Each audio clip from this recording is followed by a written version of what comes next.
I love Henry Nouwen's book, The Wounded Healer. It's when we begin to get forgiveness and healing from God in our imperfection that he allows us to pass it on to other people. Well, let's get on the real positive side then. How in the world do we go about developing these kind of relationships? How do you pursue great people?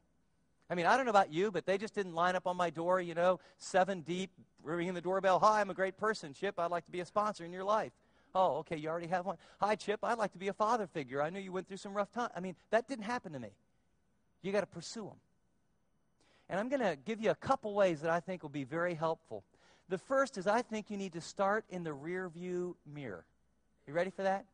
I think to pursue great people, start in the rear view mirror and mentally build what I'm going to call your own personal Mount Rushmore of the 4 or 5 people who have most positively impacted or influenced your life. See, what I want you to do before you think about who do you need to go get to help, look in the rear view mirror and say to yourself, who are the pivotal people, maybe 1, 2, 3, or 4 people, maybe 5, who have been the most positive and influential, because you're going to ask then why, and you'll begin to recognize needs you have in your life. The reason they were influential is God used them. Some of them may be even unbelievers. And so I'm going to challenge you to build kind of your own Mount Rushmore. When you do, you'll recognize the value of people in your life. You'll see the strategic needs that you have, and then it will help you determine what kind of people you ought to pursue. So are you ready? I'm going to turn this stage into Mount Rushmore. Mount Rushmore has 4 great faces on it, right? I'm a Christian. I'm adding 5. Okay? See, I can do anything I want with my own personal Mount Rushmore, so I'm going to have 5 faces. And I want you to know I'm going to have face number 1, face number 2, and I'll tell you about them. And then I've got face number 3 and face number 4, and in my Mount Rushmore, they're all tilted inward, and they're going to look toward the middle of face number 5. Because face number 5 is the one that's had the most impact in my life. And I just want to go through the exercise personally for a few minutes, and as I do, I want you to ask yourself, who would be my Mount Rushmore? Who are the people that most positively impacted my life? My first one over here on the left, etched in stone in my heart and soul, is a guy named Neil Lance, my junior high coach, PE teacher. I'll never forget the first time I met Neil Lance. I was a cocky, insecure, mouthy kid who desperately wanted attention because he couldn't figure out what was going on inside. And I walked into his PE class, and I was mouthing around, Ingram, shut up now, give me 20. That was my first experience with Neil Lance.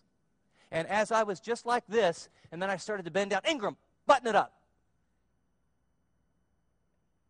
And like 10 minutes later, I'm still doing this. He never said another word to me. Get a shower. And then he saw some desire, and over time, he took me in the gym, and he closed the curtain. And this guy could play ball, and he knew that's where my heart was. And I grew kind of late, so when I was in 7th grade, I was 4'11", and then I shot up to 5'1" in 8th grade.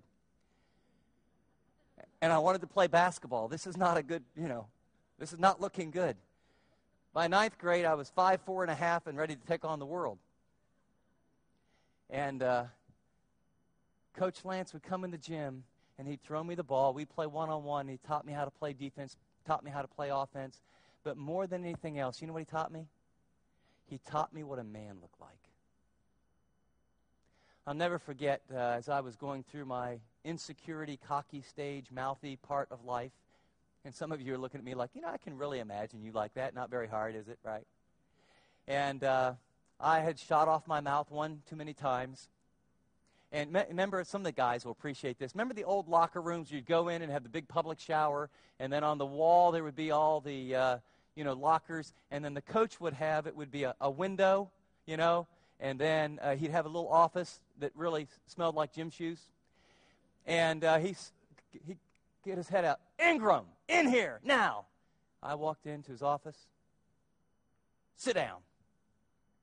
And then he got his nose right next to my face. And I mean, he began to ream into me. And then he said, okay, stand up. And I was so angry because I had shot off my mouth one more time. And then I was just getting ready to leave, and he loved me so much that he cared. and he took me by the shirt. This was long before you got sued as school teachers. And he grabbed me by the shirt, and then he lifted me up and put me up against it, and I slid down on the chair. And he said, I'm going to tell you something. You got great potential, and your mouth is going to get you in trouble. You could go over to that high school and be a good player, but they're going to freeze you out because you got a mouth and you're arrogant. You could be somebody. But you know something? Your mouth is going to be the ruin of you. You're an arrogant jerk. You understand? And, you know, we built a bond, and I painted houses all the way through college with Neil Lance. And Neil Lance taught me what it meant to be a man because he confronted me on man issues, and he was strong, and he invested in my life. And he's in my Mount Rushmore. And I think early on, God brought this man into my life so that I would learn. Real men stand up to the truth.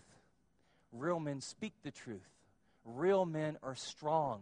Real men face tough issues. And real men don't let stuff go under the rug. The second person on my Mount Rushmore is a girl named Punky. It's her almost real name. Her real name's Harriet, but I shouldn't say that publicly. And she was my sister.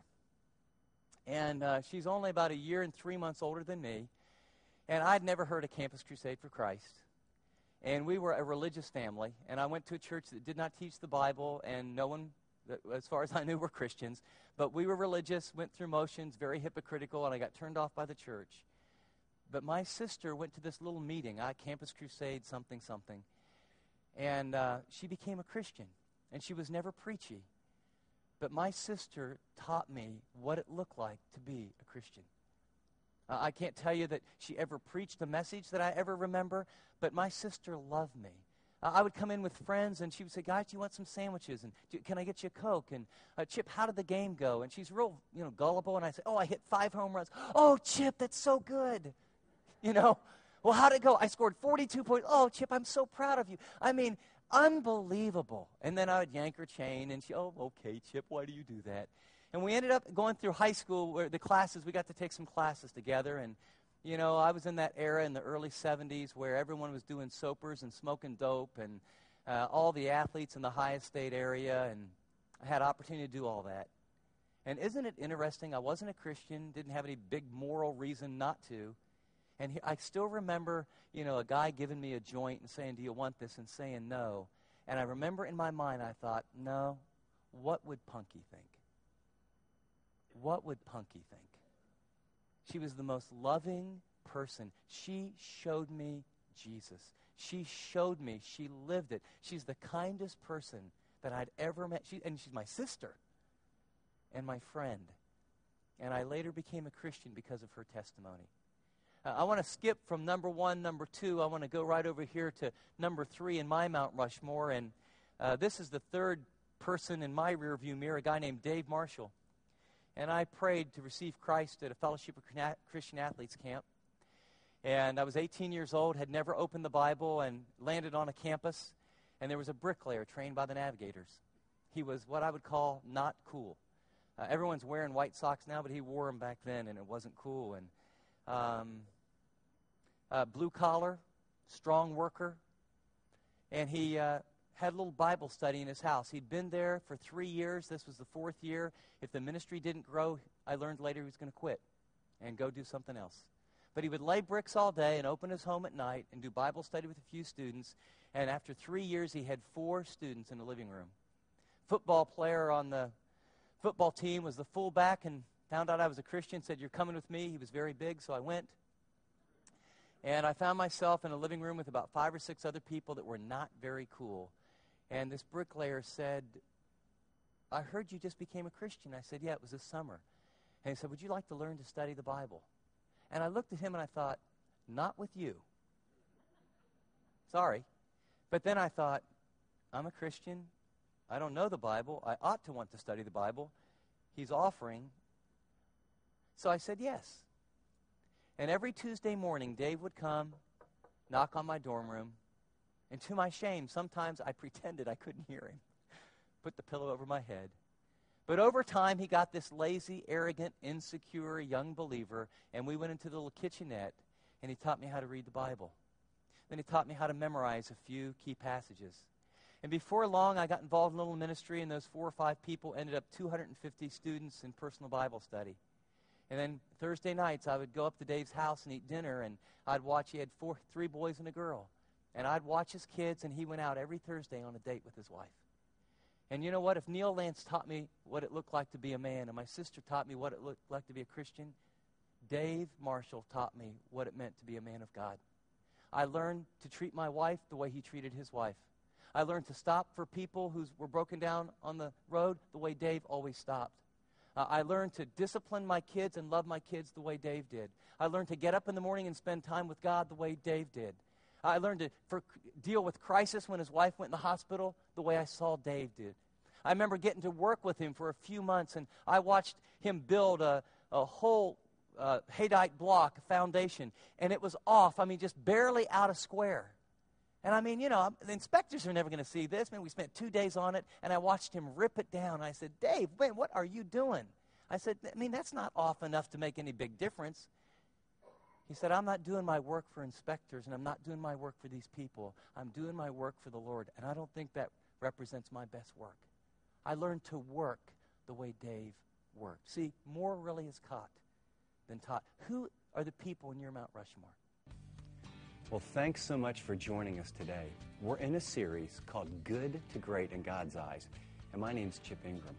And here's what I want to tell you. If you've missed some of the broadcasts, you can go to the website for free and download the notes for free. And we're talking about the 10 practices that great Christians have in common. First, we learned they think great thoughts. Second, they read great books. And now we've looked at they pursue great people. You know, that Proverbs passage, Proverbs 13, is so powerful. He who walks with wise men will be wise, but the companion of a fool will suffer harm. A word to you parents, I can just tell you this. I have 4 kids, and now they have some kids. I think the number one issue when I was a parent, I wanted to know, who are my kids hanging out with?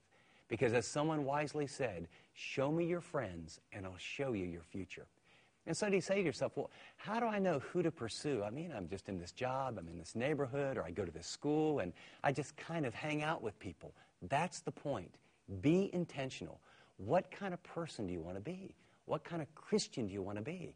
Pursue the kind of people. Get around the kind of people that you really long to become like. And so let me encourage you. We finished the broadcast. I was giving you my own spiritual Mount Rushmore. Take out a 3x5 card, or, you know, get a sheet of paper, fold it in half, and draw out your own spiritual Mount Rushmore. Who are the 5 or 4 people who have most impacted your life? And then spend a little time and say, well, why? And, you know, Coach Lance, for me, he taught me what it meant to be a man. And the bricklayer who taught me what it meant to be a Christian husband, a Christian father. And in our next broadcast, I have a couple more people that I want to share from my Mount Rushmore. And then I've got some very practical ways to help you pursue great people. I hope you'll join me.